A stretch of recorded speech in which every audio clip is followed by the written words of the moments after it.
फिर भारत के हवाले से जंग नहीं मुज़ाकरात चाहते हैं। आपको पता है इससे पहले भी 1 से 2 बार हम लोग उनको मुज़ाकरात की पेशकश कर चुके हैं, लेकिन खातिर ख्वाह जवाब नहीं आया। जो मोदी सरकार है इन्होंने एक ट्वीट भी किया, इसराइलियों का इन्होंने दिफा किया और बोला कि भी हमारी हमायत आपके साथ है। बदकिस्मती से यही हाल सारे मुसलमान मुल्कों का है। इनके आपस के जब तक झगड़े ख़त्म नहीं होंगे, अंदरूनी तौर पर जब तक तरक्की नहीं होगी, तब तक वो इसराइल का मुकाबला नहीं कर सकते। इसराइल एक बहुत छोटा मुल्क है और लेकिन उसका आप जीडीपी देखें, उसकी साइंस और टेक्नोलॉजी में उसकी जो है महारत देखें, वो कहीं ज़्यादा है। हम नहीं मुकाबला कर सकते। वज़ीर ख़ारजा शाह महमूद कुरैशी जो कि अपना दौरा न्यूयॉर्क मुकम्मल करने के बाद आज शाम को इस्लामाबाद पहुंच रहे हैं। उन्होंने फिर भारत के हवाले से उनकी जानिब से कहा गया कि हम जंग नहीं मुज़ाकरात चाहते हैं। आपको पता है इससे पहले भी 1 से 2 बार हम लोग उनको मुज़ाकरात की पेशकश कर चुके हैं, लेकिन खातिर ख्वाह जवाब नहीं आया। अब एक बार फिर से मुज़ाकरात की पेशकश कर दी गई है। सारी सूरत हाल को कैसे देख रहे हैं आप? इतने इंडिया से तो आप किसी बात की तवक्को न रखें, क्योंकि ठीक तरीके से सोचना कि वहाँ पर है ही नहीं ना। हमारे यहाँ इलॉजिकल रवैये होते हैं, लेकिन उनको रिकन्सीडर किया जाता है।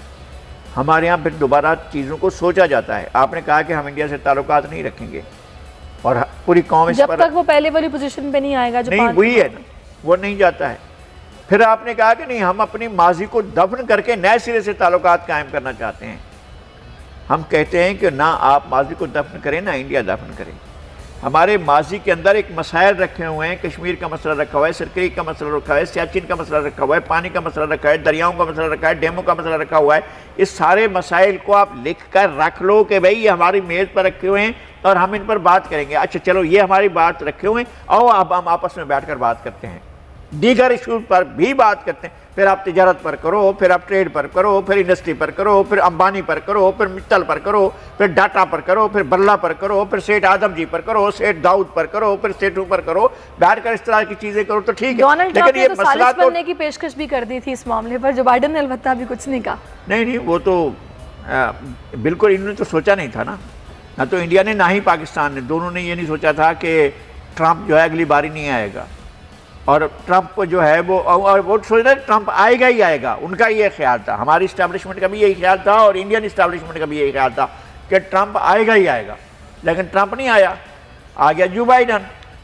जो बाइडन अमेरिका के बेसिक जो पॉलिसी है उसको तो चेंज नहीं करेगा। एक इम्पीरियलिस्ट पॉलिसी है, साम्राज्य पॉलिसी है, गरीब मुल्कों को दबा कर रखने वाली पॉलिसी है, इस्लामी मुल्कों के खिलाफ एक तासुब की पॉलिसी है। वो अमेरिकी इस्टेब्लिशमेंट की वो रहेगी। आपको अपने लिए कुछ जगह बनानी होती है कि जनाब हम इसमें से बचने का रास्ता ये निकालें। उसका रास्ता क्या होता है?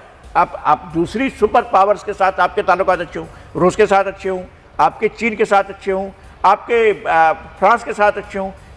ये ईरान ने कितना झगड़ा है अमेरिका के साथ, लेकिन फ्रांस के साथ शानदार है, जर्मनी के साथ बेहतरीन है, उसके दूसरे मुल्कों के साथ, चीन के साथ शानदार ताल्लुकात हैं, रूस के साथ उसके ताल्लुकात बहुत बड़े हैं, बहुत ज़बरदस्त ताल्लुकात हैं। तो आपके भी ताल्लुकात इस तरह से होने चाहिए। इंडिया ने पहले रूस पर भरोसा रखा 50 साल तक, अब इंडिया ने जो है अपना रुख मोड़ा और अमेरिका की तरफ कर लिया। अब उसने चीन के साथ जो है जो पहले तनाज़ा था वो अब भी रखा हुआ है। कभी पहले भी लड़ाई होती थी, अब भी लड़ाई हुई है। आज से 60 साल पहले इनके दरमियान बड़ी चपकलश हुई, बड़ी जंग छिड़ी। उसके बाद आज भी ये जंग की पोजीशन में, पिछले साल फिर लद्दाख का मसला पैदा हो गया था, जहाँ इनको बड़ी चमाटें पड़ी थी इंडियंस को।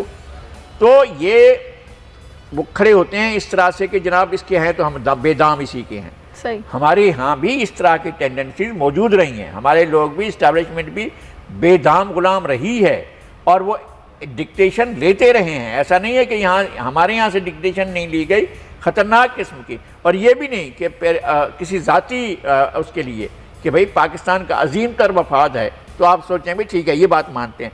पाकिस्तान का अजीम तर मफाद है, ये बात मानते हैं। पाकिस्तान का अजीम तर मफाद है, ये बात भी मानते हैं।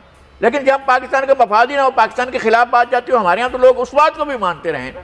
दूसरों की जंग में कूदना, दहशतगर्दी को इकनॉमी बनाना, और अमेरिका चाह रहा था कि खौफ डर को इकनॉमी बनाया जाए, हम उसके साथ तालियां बजाते उसके साथ मिल गए। तो ये तो इस तरह से नहीं चलता। लेकिन मेरे ख्याल में इंडिया एक ज़्यादा ख़राब सूरत हाल की तरफ बढ़ रहा है, बहुत ही ख़राब सूरत हाल की तरफ। खराब सुनने में ये आया कि ये जो मोदी सरकार है इन्होंने एक ट्वीट भी किया, इसराइलियों का इन्होंने दिफा किया और बोला कि भाई हमारी हमायत आपके साथ है। हाँ, तो ठीक किया है वो, खैर वो उसकी अपनी जगह पर जो भी है।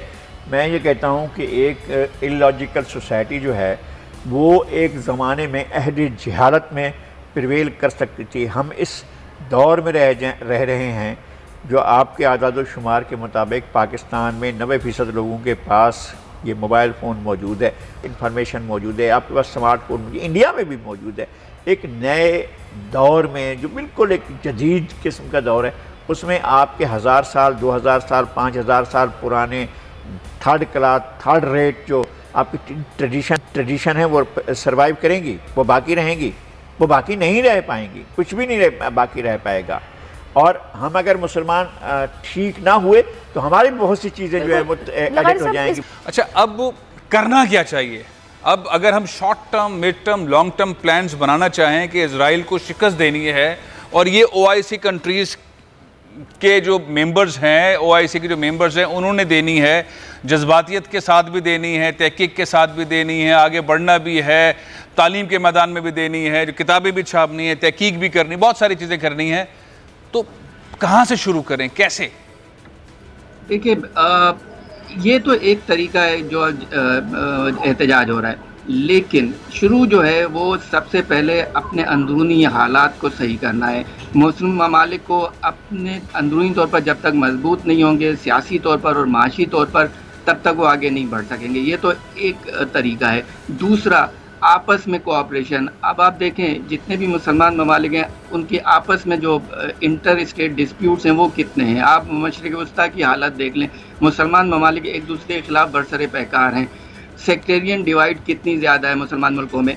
तो जब तक आप इस तरह से अपने आप को मजबूत नहीं करेंगे तब तक आप जो है दुश्मन का मुकाबला नहीं कर सकते। ये तो नहीं हो सकता। अरब ममालिक के इशूज़ अलग हैं, उनका माइंडसेट अलग है।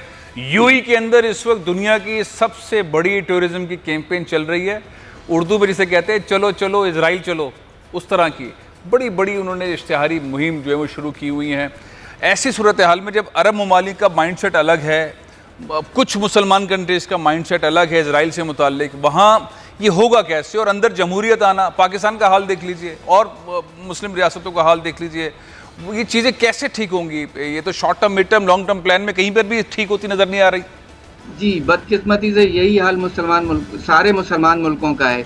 इनके आपस के जब तक झगड़े ख़त्म नहीं होंगे, अंदरूनी तौर पर जब तक तरक्की नहीं होगी, तब तक वो इसराइल का मुकाबला नहीं कर सकते। इसराइल एक बहुत छोटा मुल्क है और लेकिन उसका आप GDP देखें, उसकी साइंस और टेक्नोलॉजी में उसकी जो है महारत देखें, वो कहीं ज़्यादा है। हम नहीं मुकाबला कर सकते। चलें, यहाँ मुकाबला नहीं कर सकते तो अब अगर हम दूसरे साइड पर जाएं कि हम ठीक है अपने मुल्कों को ठीक नहीं कर सकते, जमहूरियतें नहीं ला सकते, अपने अंदर वो तवानाई क्रिएट नहीं कर सकते, मईशत मजबूत नहीं कर सकते, लेकिन हम क्या नारे लगा के, झंडे फैला के और गुस्सा करके करते रहेंगे, या अक़वाम मुत्तहिदा की उस करारदाद को पुश करके कोई ऐसा फार्मूला निकाल सकते हैं कि हम सारे कंट्रीज़ अमेरिका की जानिब देखें, उससे रिक्वेस्ट करें या उससे डिमांड करें और उस करारदाद के ऊपर अमल दरामद करवा दें, इजराइल को पीछे धकेल दें, कोई ऐसा फैसला कर दें, फ़लस्तीनी रियासत बनवा दें?